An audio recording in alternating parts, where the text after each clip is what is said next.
Hey there, I'm Sarah McLaughlin. Thanks for joining me on the Chaos to Calm podcast, a podcast designed for women over 40 who think that changing hormones might be messing with their mood, metabolism, and energy, and want to change that in a healthy, sustainable, and permanent way. Each episode will explore topics related to health and wellness for women in their 40s, like what the heck is happening to your hormones, what to do about it with nutrition, lifestyle, and stress management, and inspiring conversations with guests sharing their insights and tips on how to live your best life in your 40s and beyond.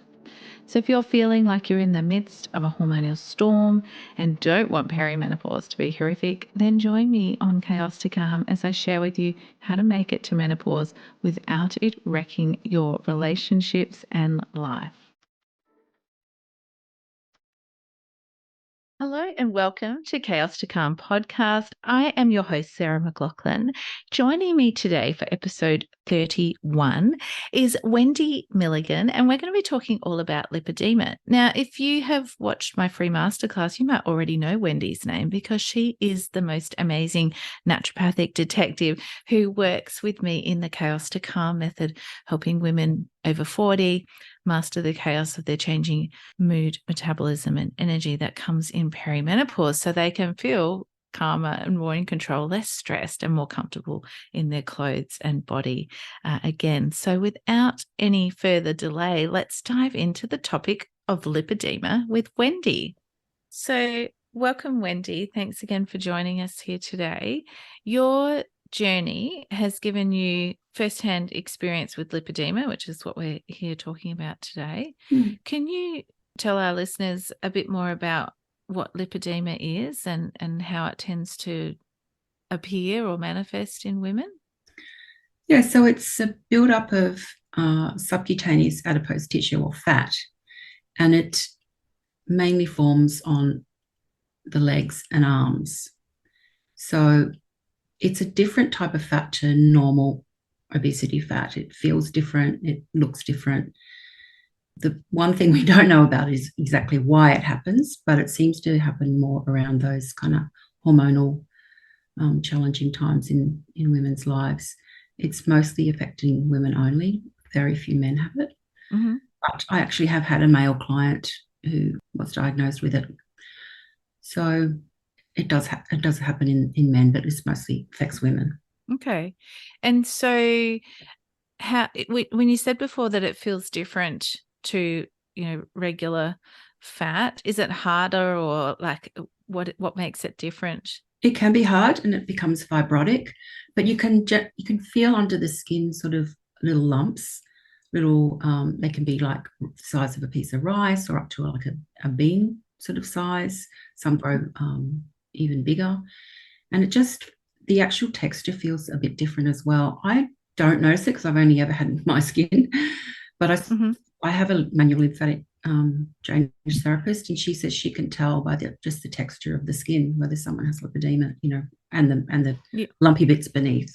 Okay, so it might come up for someone, say, if they're thinking, oh, I need to lose weight, or they want to lose weight, they're not happy with the shape or size of their body. Does it come? It doesn't come away though, like a regular fat loss, or no, you can't lose it. And that's often when people find it, like, especially, well, I find it mostly because I work like you in menopause, that women will, go on diets, lose their weight, but they've still got these really, larger legs or arms, and nothing they do will fix it. And you can't lose it naturally. There is a liposuction technique that is used, but it's very expensive, and it's not available for everyone. And you just can't lose it by natural dieting or exercise. That's never going to do it. Yeah. And is that how it came up for you, or is that how you first learned that you had lipedema, was through your own weight loss journey?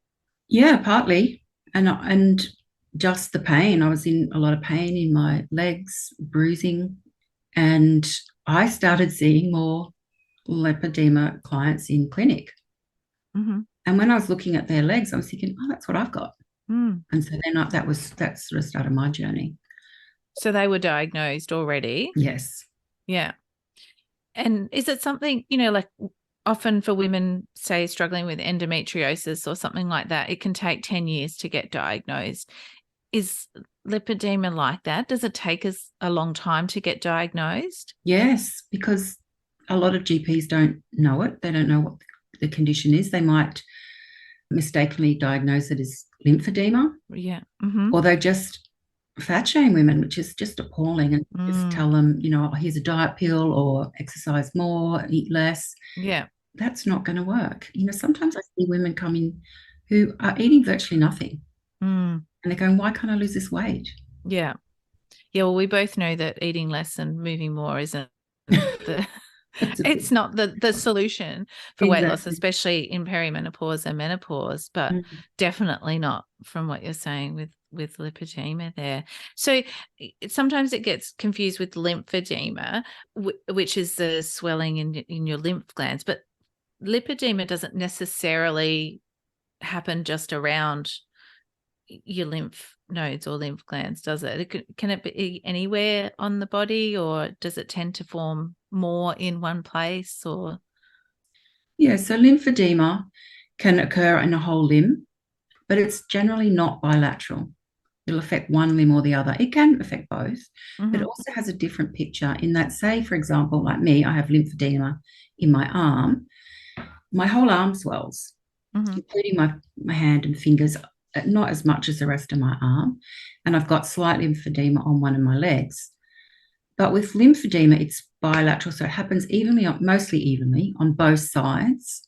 And it happens around the hips, the thighs, sometimes the lower legs. It doesn't affect the hands and feet. So while someone might come in with, really obvious lymphedema in their legs, they may still have lipedema as well. But if their feet are involved, you know that main presentation there is affecting the lymph system, not just the buildup of fat. So it can be a quite complex thing to diagnose. And as you were saying, and sometimes the two can go together as well, which I guess adds another layer of complexity, or contributes to it being a delay in diagnosis or resolution, I suppose, as well. So you mentioned before that one of the solutions is liposuction. Do people tend to get prescribed, and you mentioned often weight loss medications or things like that are tried, but that's not going to resolve that underlying issue. Are there any other medications or things that people will get prescribed, or is it just something that is going to get worse over time? If it's left untreated, it more than likely will progress. Just from my own journey, I didn't do anything about it for years, and I probably had it since I went into menopause. Unexpectedly, after I had to have a hysterectomy and my ovaries removed. So I was putting on weight then. I just assumed it was because I was in menopause. Yeah. But when I look back now, the way my skin was acting, because it was getting all dimpled and I was bruising, I probably had it back then, but I didn't do anything about it because I didn't know. Yeah. And then when I realized that that's what I had, I started to use, management techniques. I wear compression. I try to have an anti-inflammatory diet. There's things like that. I've just been doing a lot more research recently about supplements that are really effective. Make sure you've got adequate selenium levels and vitamin D, all the things that we think about anyway in our work. Using herbs as well, like butcher's broom and things like that. There's some really good research around that now too. So, that's exciting. Research on herbs is always exciting, isn't it? It doesn't happen so often. Exactly. Yeah. So there's not, because we don't have a definitive reason how it starts, it's difficult then to know which way to go. Like there's a couple of doctors who've released some new studies this year, and they call it what do they call it? A subclinical chronic compartment syndrome. Oh, right. Like, in your legs, there's like, you have different compartments, like where almost like it's fascia related then. They think it is. Yeah. Wow. And how interesting. Yeah, exactly. And it's a way that it's not really lymphatic system. It's more the way the vascular system works. So that was a bit exciting. So I'm going to be doing a bit more research You're around going to that. go down the rabbit hole there for that. You'll have to come back and give us an update another time then. So that's really interesting as well. So yeah, not knowing the underlying driver, or it makes it difficult to address, but there are still things people can do. And it sounds like for lots of people, they might get it confused with, say, cellulite or something like that. Oh yeah, definitely. And yeah. And that can delay your diagnosis there as well. So yeah, it'd be good if they can know more about it. I think there's so much research going on with the fascia at the moment. It's really interesting in how it impacts lots of different conditions. Yeah. I'm excited to see more about it come in the future there as Mm. well. So we've talked about how it might get confused with regular weight gain, and definitely moving into perimenopause and then post-menopause would definitely be confusing, or people would just write it off as, oh, well, I'm just gaining weight because menopause. And you've touched on a couple of the differentiating factors. What would they be feeling? You mentioned bruising before. If that comes up, it's sort of indicating maybe lipedema, and the texture of it, or the patterning of it, and the locations. Are there any other symptoms, or you've touched on pain. Can you tell Yeah. us a bit more about the quality of the pain or how it would feel for someone? Yeah, it is. It is quite painful at times. I've recently just had a bit of a flare, and the pains in my calf muscles and around my knees have been, quite intense. And then you get a bit more swelling as well because everything's sort of so inflamed. But some people don't have any pain, but most people that I've spoken to anyway report some pain. And some people have it constantly, and others have it, periodically. It's so variable how it affects people. And again, not knowing why makes it Not knowing why. difficult to predict it, doesn't it, as well? And so when it does come up, is it more likely to be, say, like a consistent dull kind of pain, or is it more like sharp, or does that vary as well for people? I'm just trying to think about how my pain's been this last few weeks. Yeah. It's been a dull pain, but quite intense. So like, it's been impacting my walking. I walk every day, and it's been impacting that. The knee pains, I think a lot of women have knee pain that have lipedema, bending, things like that. Like I couldn't squat down on my, haunches or anything like that. That's just a no-no now. So I think there's a lot of people that have issues with their knees. One lady I was talking to a couple of weeks ago, she said that for her, it feels like almost like her legs are on fire. They're not hot to touch or anything, but there's the kind of how she could describe the pain that was happening in her legs at that time. And again, that would be something you might write off as flushes or something like that as well. Potentially, yeah. So yeah, I think it's unfortunate that it just has so many, it affects people in different ways. Yeah. Which again contributes to making it harder to get it diagnosed, because it's not that consistent pattern.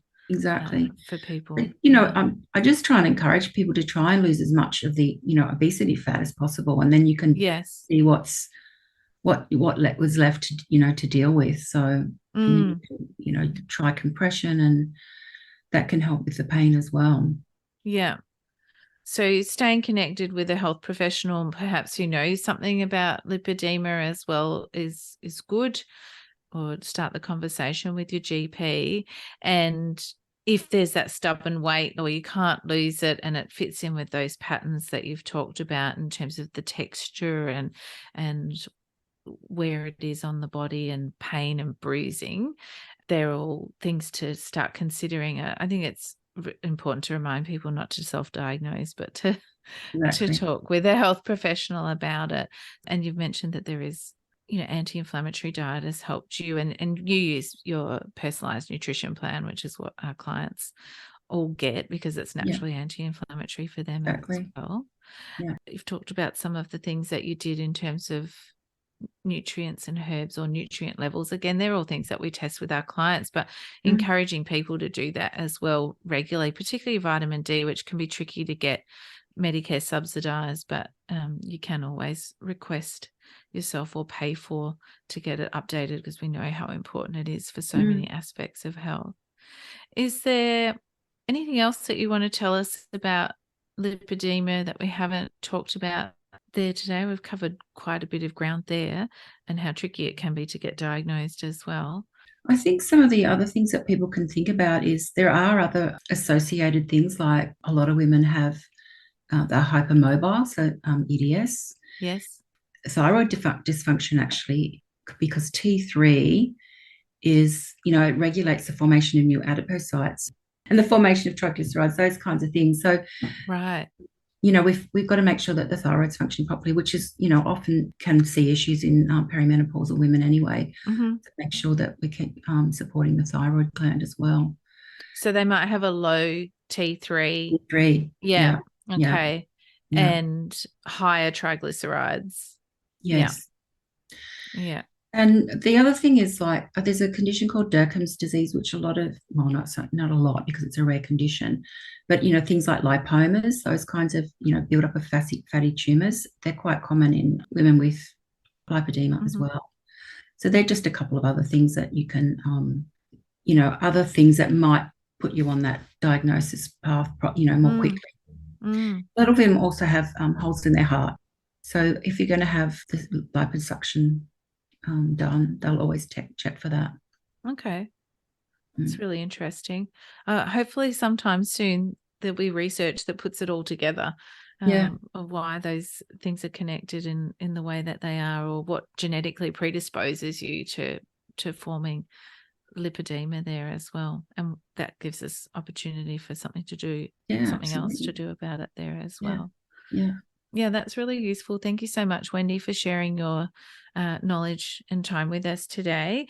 I was going to add that in the show notes is the perimenopause, the blood test decoder, so people can pop and download that and have a look at their blood tests and look at them from the optimal ranges rather than those normal ranges, and see where they're sitting. And that gives them the opportunity to help with preventative care and get that back into balance, and at least reduce maybe their risk of that developing. But thank you so much for talking us through lipedema and what it might look like, and start that thought process for maybe some women who are having trouble losing weight or seeing a pattern to it, and that stubborn weight gain there as well. Yeah, it could be a possibility. Yeah. I think it's not something, like I was saying to you before we started recording, it wasn't something I'd really thought about, or actually I don't remember learning about it at uni when I was studying to be a naturopath. And so it's great to shine a light on something else that might be underlying what's going on, so that people don't feel like, oh, well, it's just me and I'm no good at, I can't lose weight, or, any of those negative self-talk and those criticisms that people might have of themselves because they are having trouble losing what they just think is regular fat mass. You could be following all the diet and eating well and exercising well and still have these stubborn areas of fat. Well, that the whole mindset around that is huge. And I often encourage people that you need that a team around you, like people to help with the emotional support as well as the physical challenges that are there, because it can be pretty hard to deal with sometimes. Yeah, absolutely. And because, we live in a society, and the reality is that we're valued, or women are valued mostly for their looks and their body size and shape. We're told it has to be a particular way to be acceptable. And, menopause can present enough of a challenge in terms of, we're also, moving from that phase of being valued for our reproductive capacity as well. So it's already all those things coming up, and then adding into having a body that doesn't fit into that norm is difficult there. And so, accepting it or loving it and accepting that this is how it is can be really difficult. So support team is crucial for sure. So thank you so much, Wendy, for your words of wisdom here today. And if people want to contact you, I'll drop your details into the show notes there as well, so they can find you there. If they want to talk more lipedema with you or work with you, they can do that there. Great.